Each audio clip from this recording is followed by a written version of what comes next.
part of what has really informed my thinking there's a chapter that is in the 22 Immutable Laws of Marketing. It's incredibly outdated in a bunch of ways, but there's one short chapter, it's probably 5 to 10 pages long, called the Law of Category, which was incredibly impactful for me. And effectively, it's just saying, don't be the best, be the only. Like, how do you create new categories? The question of how can I be a category of one? Yeah. Right. So when people ask me, like, how do you feel about your competitors? I'm like, I don't view any of these people as competitors.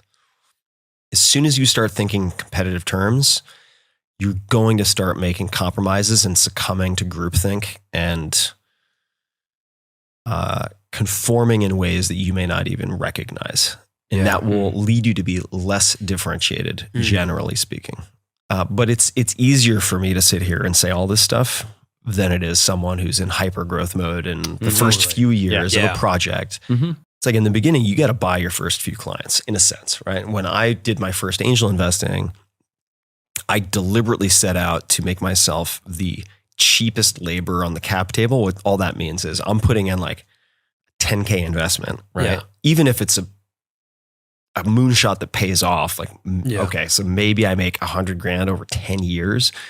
It's not, the sort of net present value of that. It's like, it's just not a huge payoff. And I was like, I'm going to put in $100,000 worth of value in terms of my work for this company if I'm advising in like the first 2 months. And they're going to be like, what is this guy doing? Like, it doesn't make any sense for him. But what was I after? I wasn't after the payoff of that company. I was after a referral.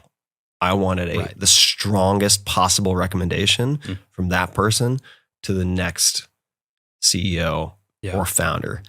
And similarly, in the beginning, you may and probably will have to bend over backwards to make sponsors happy, even if it financially ends up making very little sense for you because you're putting in so much time. Yeah.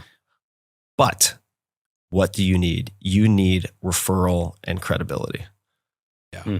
And once you build that momentum, you are in very good shape, assuming you don't destroy your reputation somehow, or damage it, which is surprisingly easy to do if you start cutting corners.